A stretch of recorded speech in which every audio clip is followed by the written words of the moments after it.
سورہ یوسف کے بارے میں اگر یہ کہا جائے کہ یہ قرآن کی سب سے زیادہ جانے جانے والی صورتوں میں سے ایک ہے تو شاید یہ غلط نہیں ہوگا۔ اس صورت کا نام آتے ہی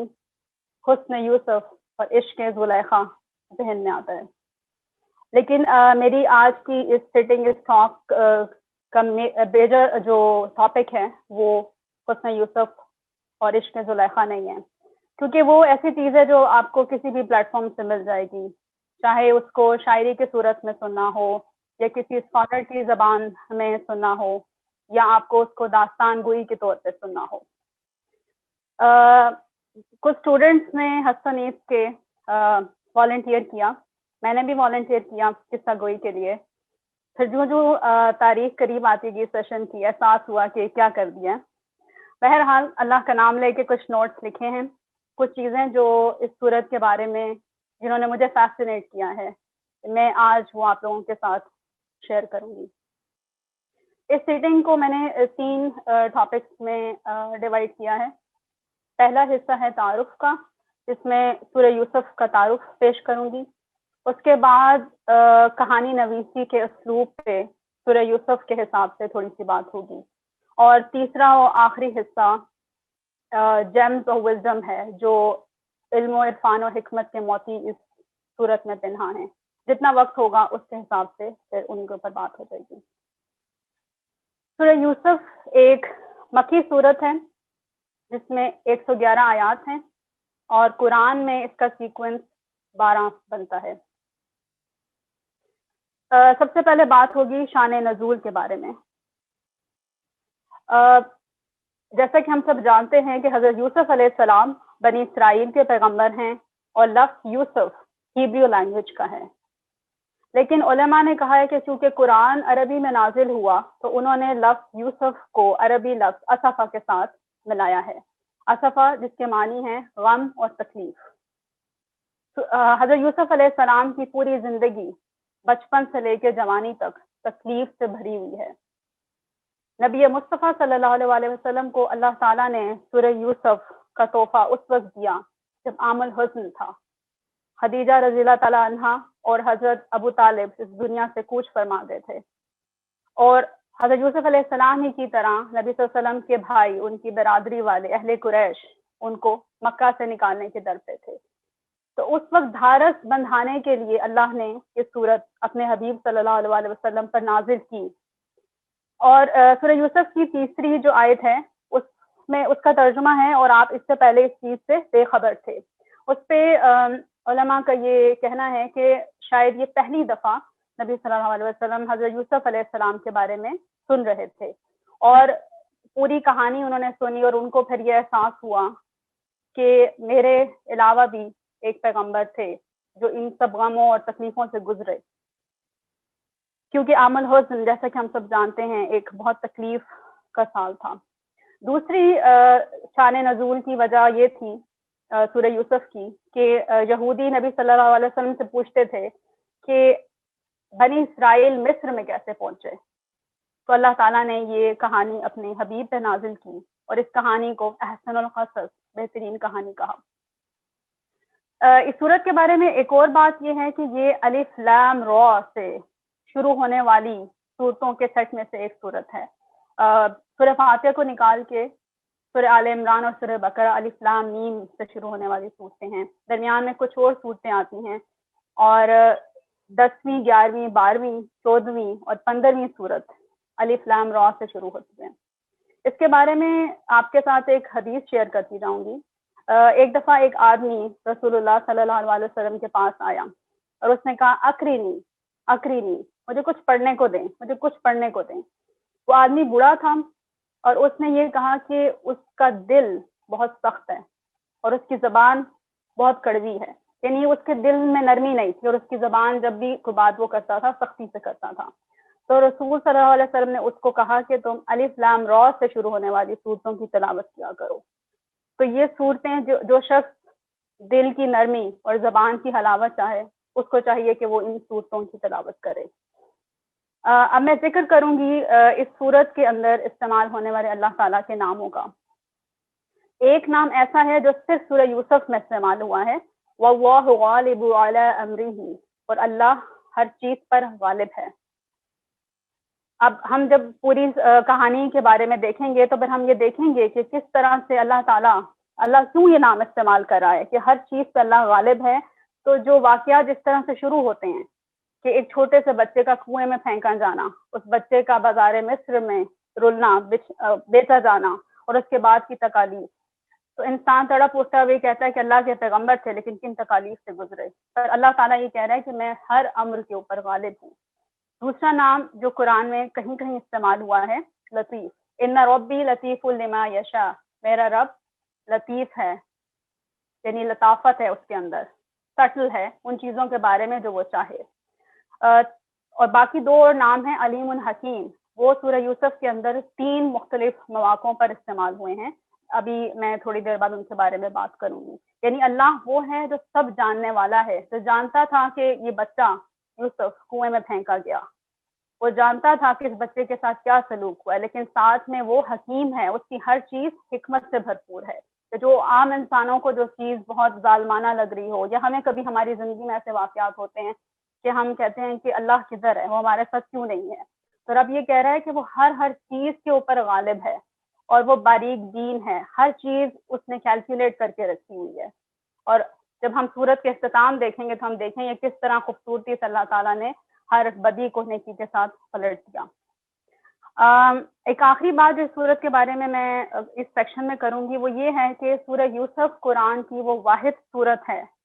جس کے اندر پوری ایک کہانی سمیٹ دی گئی ہے۔ اللہ کا یہ طریقہ اگر آپ دیکھیں قرآن میں کہ مختلف صورتوں میں مختلف انبیاء کی کہانی ہے، کبھی ایک صورت میں 2 یا 3 پیغمبروں کی کہانی ہوگی، کبھی کسی ایک کہانی کا تھوڑا سا حصہ ہوگا۔ یہ واحد صورت ہے جو ترتیب سے کرونالوجیکلی ایک سیکوینس کے ساتھ پوری ایک صورت کے اندر ایک کہانی پرو دی گئی ہے، تو اس حساب سے یہ کہانی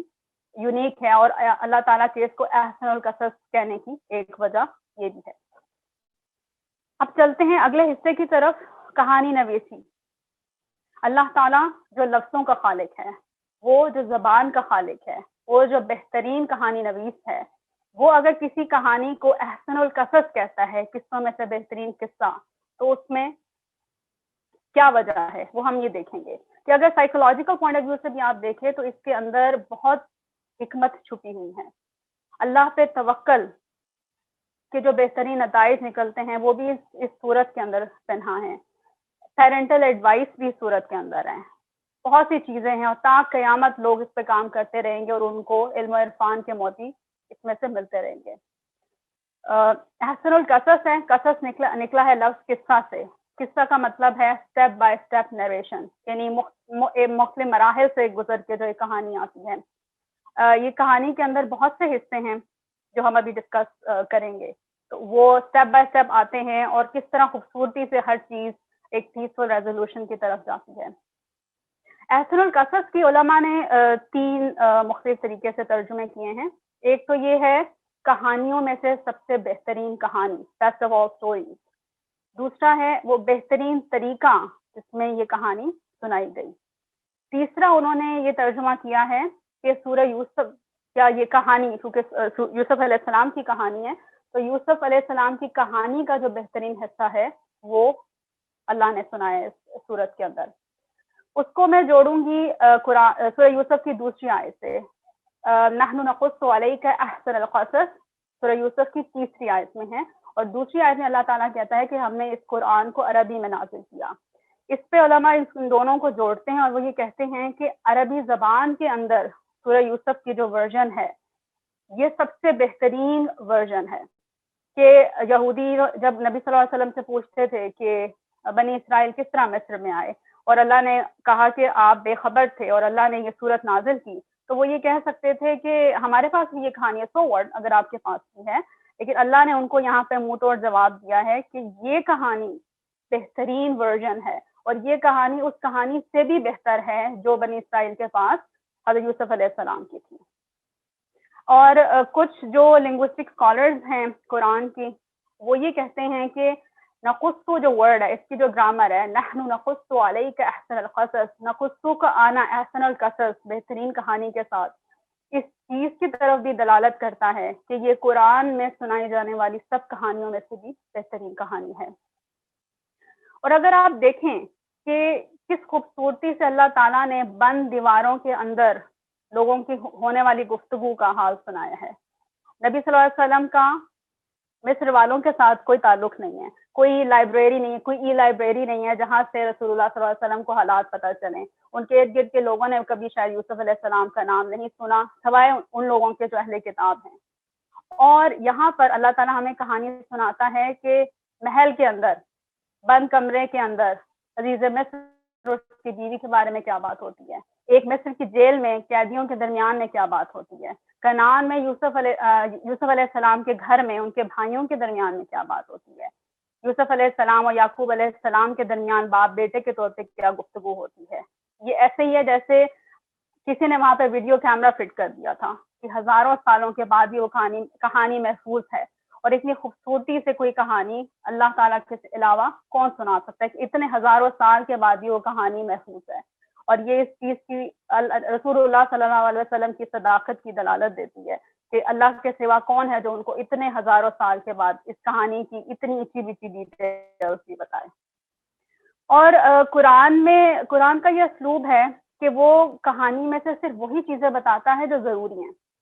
ابھی میں آپ کے ساتھ وہی ڈسکس کروں گی، آپ کچھ مثالیں اس میں سے دوں گی کہ جو اللہ کو لگتا ہے کہ یہ غیر ضروری ہے وہ نہیں بتاتا۔ اس کتاب کا ایک ایک حرف، ایک ایک جملہ زبر زیر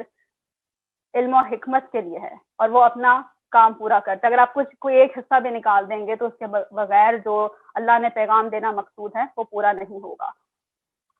بہت موٹی موٹی کتابوں سے بڑھ کر قرآن کی ایک ایک آیت جو ہے وہ آپ کو حکمت کا سبق دیتی ہے۔ سورہ یوسف جب شروع ہوتی ہے تو شروع کی 3 آیات مختلف ہیں۔ اس میں اللہ تعالیٰ قرآن کے عربی میں نازل ہونے، قرآن کے کتاب مبین ہونے، اور رسول اللہ صلی اللہ علیہ وسلم کو یہ خبر دیتے کہ ہم آپ کو احسن القصص دے رہے ہیں اور آپ اس کے بارے میں جانتے نہیں تھے۔ یہ 3 آیات ہیں۔ کہانی شروع ہوتی ہے آیت نمبر 4 سے، اور اسی طرح سے سورہ یوسف جب ختم ہوتی ہے تو اللہ تعالیٰ دوبارہ اپنے حبیب سے خطاب کرتے ہیں۔ تو اس کا پیٹرن یہ ہے کہ رسول اللہ صلی اللہ علیہ وسلم سے اللہ تعالیٰ نے شروع میں بات کی، یوسف علیہ السلام کی کہانی سنائی، اور اس کا اختتام بھی کیا دوبارہ نبی صلی اللہ علیہ وسلم سے گفتگو میں۔ اور میری آج کی اس سیشن کا آخری حصہ بھی وہ آخری گفتگو ہے۔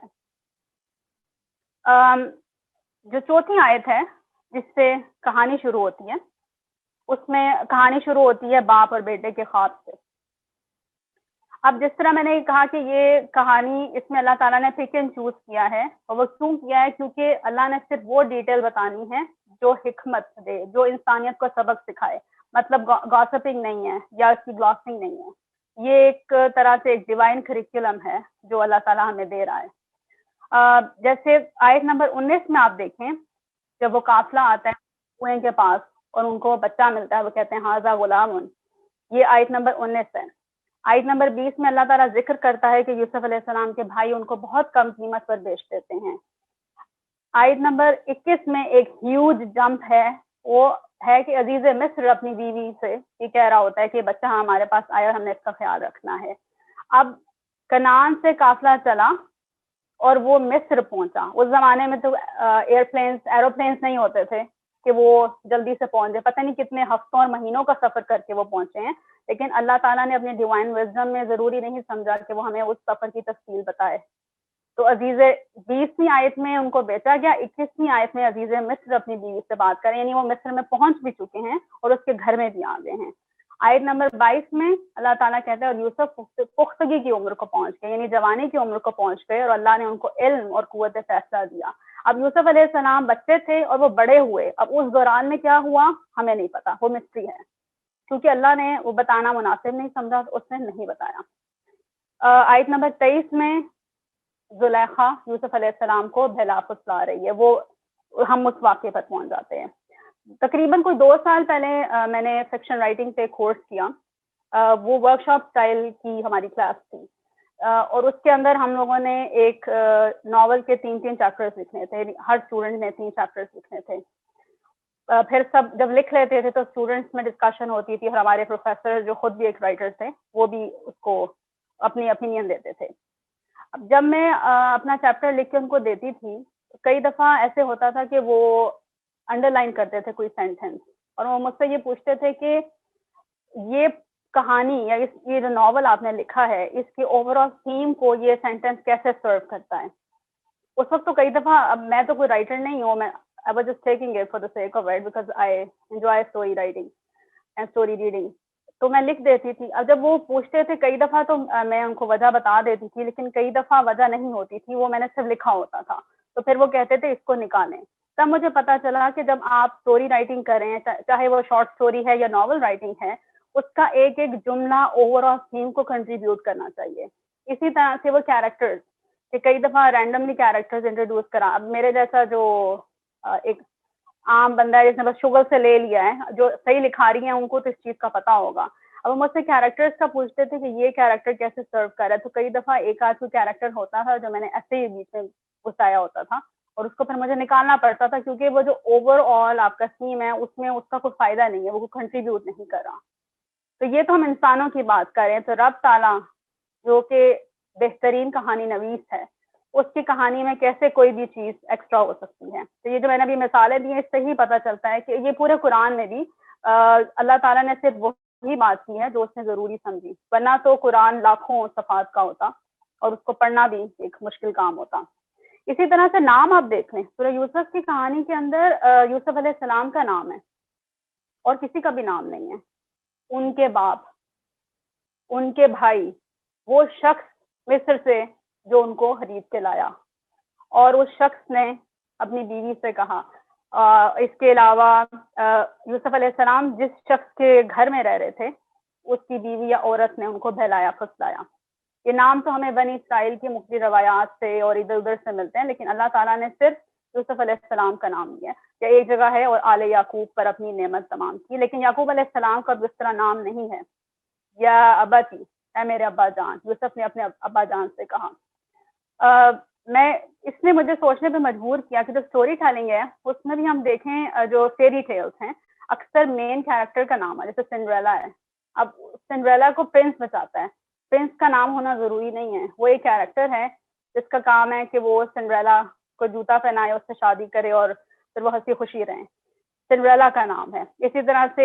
ریڈ رائڈنگ ہوڈ کے بارے میں نے سوچا کہ ریڈ رائڈنگ ہوڈ کا نام ہے, لیکن گرینی کا کوئی نام نہیں ہے, کیونکہ گرینی کا کوئی خاص فنکشن نہیں ہے اور اس کے نام کی ضرورت نہیں ہے. تو اس کو پوری کہانی میں ہم گرینی, اور اردو میں نانی یا دادی جو بھی کہنا چاہیں وہ ہم کہیں گے. جو لکڑہارا بچاتا ہے ریڈ رائڈنگ ہوڈ کو بھیڑیے سے, وہ بھی ایک وڈ کٹر ہے, اس کا بھی کوئی نام نہیں ہے. تو اسی طرح اللہ نے بھی نام وہاں پہ ہی لکھے ہیں قرآن میں جہاں پہ اس نے ضروری سمجھے, جہاں پر نام بتانے سے آپ کو کوئی پرپز اچیو ہوتا ہے, کچھ چیز پتہ چلتی ہے. اب ایک اور انٹرسٹنگ بات ہے, کیونکہ احسن القصص اللہ تعالیٰ نے کہا ہے, تو اس کے اندر جیسے میں نے کہا تھا کہ اللہ تعالیٰ چیز کو ریزولوشن کرتا ہے, کیونکہ وہ غالب ہے ہر حقیقت کے اوپر, کیونکہ وہ ہر چیز کو جاننے والا ہے, کیونکہ وہ بہت باریک بین ہے. چھوٹی سے چھوٹی چیز بھی اس کی حکمت کی وجہ سے وجود میں آتی ہے, اور حالات و واقعات جس طرح سے ہوتے ہیں وہ اسی لیے ہوتے ہیں کیونکہ ان کو ایک پرپز سرو کرنا ہوتا ہے. تو کہانی شروع ہوتی ہے ایک خواب سے, اور آپ دیکھیں کہانی کے آخر کے حصے میں جا کے وہ خواب پورا ہو جاتا ہے. اسی طرح یوسف علیہ السلام کے بھائی ان کے خلاف سازش کرتے ہیں اور آخر میں جا کے وہ معافی مانگتے اور شرمندہ ہوتے ہیں. یعقوب علیہ السلام کو جب یوسف علیہ السلام کی گمشدگی کی خبر دی گئی تو قمیص کے اوپر خون لگا کے دی گئی, اور اسی طرح اللہ تعالیٰ نے اپنے پیغمبر کو جب خوشی دی تو اسی شرٹ کو, قمیص کو ہی ذریعہ بنایا ان کی بنائی کو واپس لانے کا. یہ ایک اور ریزولوشن ہے. زلیخا اور ان خواتین نے یوسف علیہ السلام کو بہلایا پھسلایا, ان کو تنگ کیا, اور آخر میں کہانی کے وہ شرمندہ ہوئے اور انہوں نے مانا کہ یوسف علیہ السلام معصوم ہیں. یوسف علیہ السلام جیل میں جاتے ہیں اور کہانی کے آخر میں وہ جیل سے نکل آتے ہیں. تو ہم یہ دیکھتے ہیں کہ ہر چیز کے اندر ایک چیز کو ریزولوشن اس کہانی کے اندر ہوا ہے, کہ جو چیزیں نیگیٹیولی شروع ہوئیں اللہ تعالیٰ نے اپنی حکمت سے ان سب کو پازیٹیو چیزوں کے اندر بدل دیا. اب آتے ہیں آخری حصے کی طرف کہ اس کے اندر جو علم و عرفان کے موتی چنے ہیں ان میں سے کچھ چیزیں میں نے سنی ہیں یہاں پر, کیونکہ وقت کی کمی کی وجہ سے سب بہت زیادہ کا ذکر کرنا تو مناسب نہیں ہے. کہانی آیت نمبر 4 میں شروع ہوتی ہے یوسف علیہ السلام سے کہ وہ چھوٹے بچے ہیں اور وہ اپنے والد سے بات کر رہے ہیں. عام طور پہ جو قرآن میں بھی باقی کہانیاں ہیں اس میں والد اپنے بیٹے کو نصیحت کر رہے ہیں. حضرت ابراہیم علیہ السلام اپنے بیٹے سے بات کر رہے ہیں, حضرت لقمان علیہ السلام اپنے بیٹے کو نصیحت کر رہے ہیں. لیکن یہ کہانی تھوڑی سی انیوژل ہے اس حساب سے کہ اس میں بچہ اپنے باپ سے بات کر رہا ہے.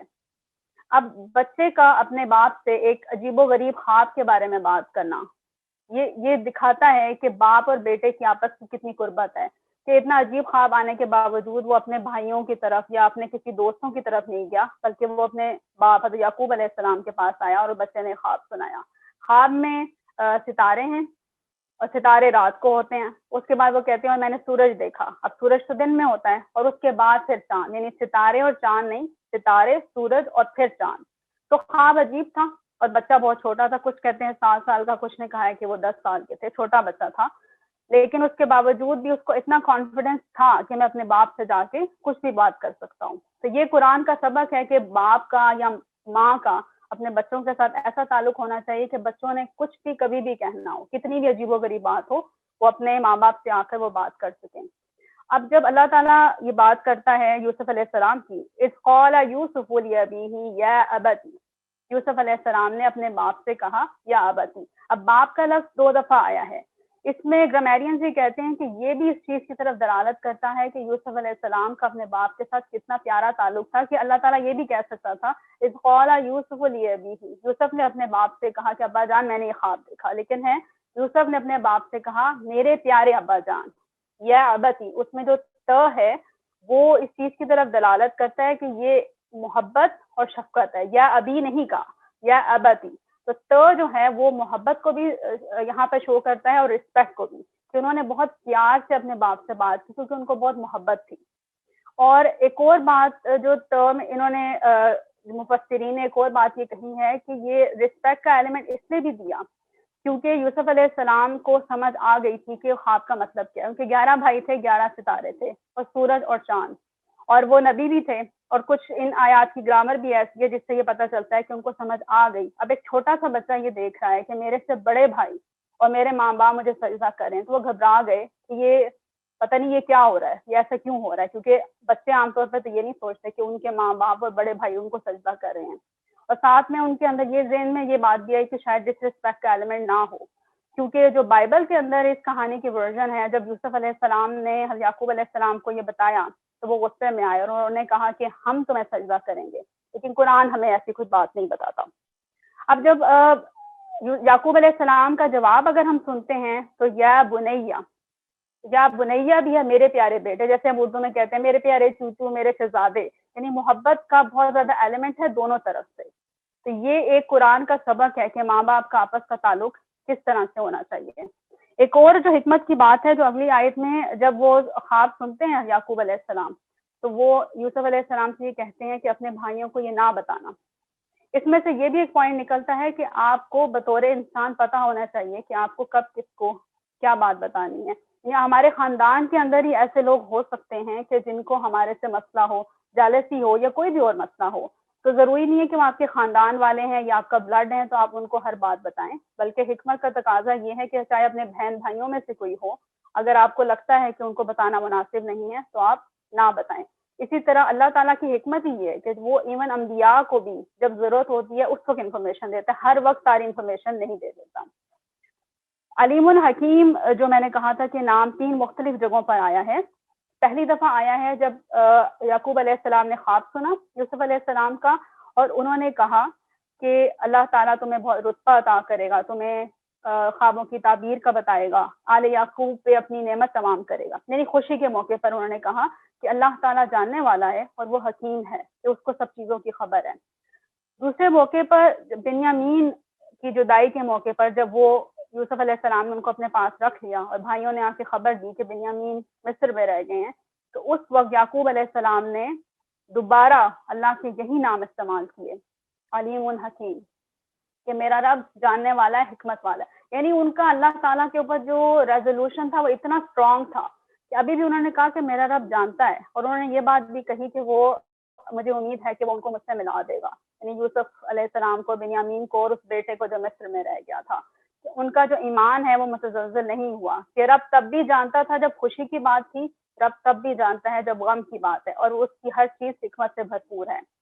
تیسرے موقع پر یہ نام اس وقت استعمال ہوا ہے جب یوسف علیہ السلام کے خاندان والے ان کے پاس چلے گئے اور انہوں نے اپنے ماں باپ کو تخت پہ بٹھایا،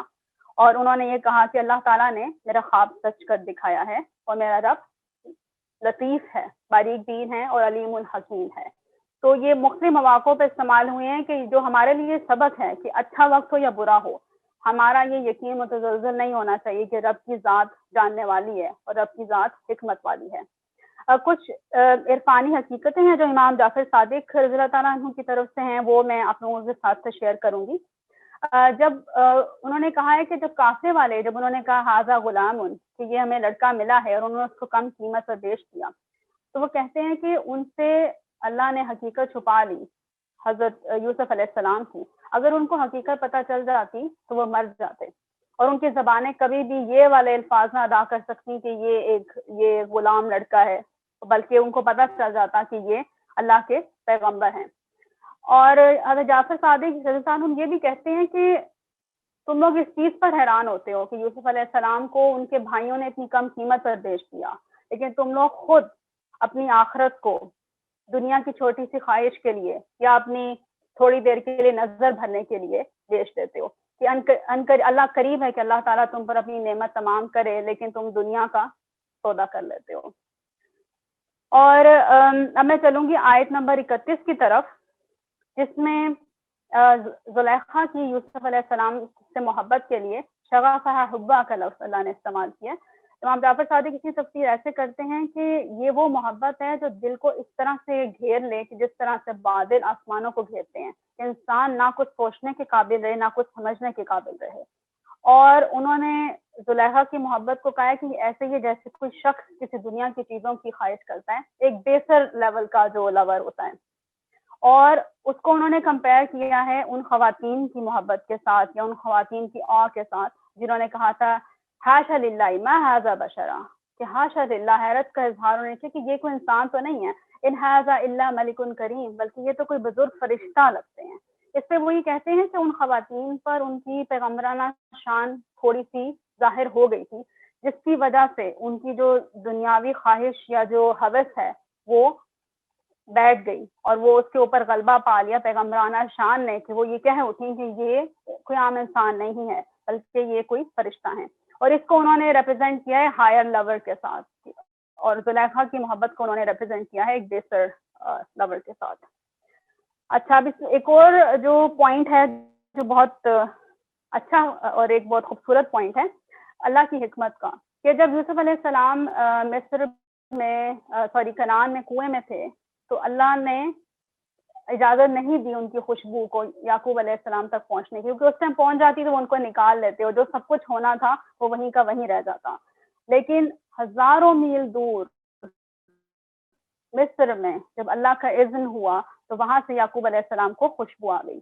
اس کے بارے میں امام جعفر صادق کہتے ہیں کہ مشرق کی ہوا نے اللہ سے اجازت طلب کی کہ مجھے اجازت دیں کہ میں ان کو یہ خوشی کی خبر دوں، اور اللہ نے اجازت دی، اور پھر اس مشرقی ہوا میں یوسف علیہ السلام کی خوشبو گھلی اور اللہ کی محبت، اس کا رحم اور کرم اس میں شامل ہوا اور وہ چلی۔ یوسف علیہ السلام یعقوب علیہ السلام سجدہ ریز تھے اور وہ ہوا آئی اور انہوں نے اپنے پیارے بیٹے کی خوشبو محسوس کی، اور انہوں نے سجدے سے سر اٹھایا اور انہوں نے کہا کہ مجھے اپنے بیٹے کی خوشبو آتی ہے، تم لوگ کہیں مجھے سٹھیایا ہوا نہ سمجھو۔ اور ان کے بیٹوں نے وہی کہا جو ان سے ایکسپیکٹڈ تھا کہ آپ کو تو بس یوسف کی محبت کا ہی ہر وقت غم رہتا ہے۔ اور پھر قرآن کہتا ہے کہ خوشخبری دینے والا آیا اور اس نے ان کے چہرے پر قمیض ڈالی اور ان کی بینائی واپس آ گئی، اور انہوں نے پھر یہ کہا کہ میں نے تم لوگوں کو پہلے بھی کہا تھا کہ مجھے اللہ کی طرف سے وہ پتہ ہے جو تم نہیں جانتے۔ تو وہ قمیض کا تو ہم نے بات کر لی ہے کہ قمیض کا دوبارہ آنا اسی لیے تھا کیونکہ قمیض ہی کی وجہ سے وہ دکھا کر خون آلود قمیض یعقوب علیہ السلام کو دکھ کی خبر دی گئی تھی، تو اللہ نے اپنے پیارے پیغمبر کو اس قمیض کے ذریعہ بنایا ان کی بینائی واپس آنے کا اور ان کو یوسف علیہ السلام سے ملنے کی خوشی کی خبر دینے کا۔ ایک اور بہت خوبصورت پوائنٹ ہے جس میں ہمارے لیے بھی بہت سبق ہے۔ آیت نمبر 100 میں جب یوسف علیہ السلام اپنے گھر والوں سے بات کر رہے ہوتے ہیں اور اللہ کی تسبیح بیان کر رہے ہوتے ہیں جب وہ سب مصر میں آ جاتے ہیں اور ان کے ماں باپ تخت پہ بیٹھے ہوتے ہیں، اور وہ یہ کہتے ہیں کہ میرے رب نے میرے ساتھ احسان کیا جب اس نے مجھے جیل سے نکالا، اور کچھ اور باتیں کرتے ہیں۔ اس پہ امام جعفر صادق علیہ السلام کہتے ہیں کہ وہ یہ بھی یہاں پر یہ بھی کہہ سکتے تھے کہ میرے رب نے مجھ سے احسان کیا اور اس نے مجھے کنویں سے نکالا اور جیل سے نکالا، کیونکہ کنویں سے نکلنا زیادہ، کنویں میں رہنا اور نکلنا یہ سب کچھ زیادہ تکلیف دہ تھا۔ ایک چھوٹا سا بچہ ہے جس کو اندھے کنویں میں اس کے اپنے بھائیوں نے پھینک دیا، لیکن وہ کہتے ہیں کہ چونکہ وہ معاف کر چکے تھے اور وہ اپنے بھائیوں کو کہہ چکے تھے لا تثریب علیکم اليوم، آج کے دن تم پر کوئی ملامت نہیں، تو چونکہ وہ معاف کر چکے تھے اور چونکہ وہ پیغمبر تھے اور پیغمبروں کا اخلاق بہترین ہوتا ہے، تو ایون انہوں نے اللہ کی حمد و ثنا بیان کرتے ہوئے بھی وہ نقطہ بیچ میں سے نکال لیا جس سے ان کے بھائیوں کی آزاری ہو۔ تو اس سے یہ پتہ چلتا ہے کہ جب ہم کسی کو معاف کریں تو پھر ہم اس کو تانے نہ دیں، جیسے ہم کسی کو معاف بھی کر دیتے ہیں اور ہر دوسرے دن اس کو یاد کرا رہے ہوتے تم نے میرے ساتھ یہ کیا تھا، تم نے میرے ساتھ وہ کیا تھا، تو وہ پھر معافی نہیں ہوتی۔ اور اس میں سے آخری پوائنٹ یہ ہے کہ سیکنڈ لاسٹ آیت جو ہے اس سورت کی 110، اس میں اللہ یہ کہتا ہے کہ جب رسول بھی نا امید ہونے لگے اور وہ لوگ جو ان کے ساتھ تھے وہ خیال کرنے لگے کہ انہیں جھوٹ کہا گیا ہے، تو ہم فوراً ہی ہماری مدد ان کے پاس آ پہنچی۔ یہ ان لوگوں کی بات ہو رہی ہے کہ جو اللہ کے پیغمبروں کے ساتھ ہے اور پیغمبروں پہ بھی مصیبت آئی ہے اور لوگ سوچنے لگتے ہیں کہ شاید یہ ہمارے سے جھوٹ کہا گیا ہے، ایون پیغمبر بھی نا امید ہونے لگتے ہیں، تو ہماری مدد آ پہنچتی ہے۔ تو اب رسول اللہ صلی اللہ علیہ وسلم کی زندگی میں مدد، یہ اللہ نبی صلی اللہ علیہ وسلم سے کہہ رہا ہے، اور نبی صلی اللہ علیہ وسلم کی زندگی میں سب سے بڑی مدد کب آئی؟ اذا جاء نصر اللہ والفتح ورأیت الناس يدخلون فی دین اللہ افواجا، فتح مبین، فتح مکہ۔ تو فتح مکہ یہاں پہ مدد کا موقع ہے جب فتح مبین آئی، یعنی فتح مکہ ہوا اور نبی صلی اللہ علیہ وسلم اپنے بھائیوں، اپنی برادری والے اہل قریش کے سامنے کھڑے تھے اور اہل قریش کانپ رہے تھے، تو نبی صلی اللہ علیہ وسلم نے ان سے یہی کہا کہ آج کے دن میں تم سے وہی کہوں گا تو یوسف علیہ السلام نے اپنے بھائیوں سے کہا لا تثریب علیکم اليوم، آج کے دن تم پہ کوئی ملامت نہیں، آج کے دن تم پر کوئی دکھ نہیں۔ اب یہ فتح مکہ کا موقع بہت سالوں کے بعد آیا۔ سورہ یوسف نازل ہوئی مکہ میں، یہ مکی صورت ہے، اور بہت سالوں کے بعد تھے، تو آپ کو اتنے سالوں پہلے نازل ہونے والی اس صورت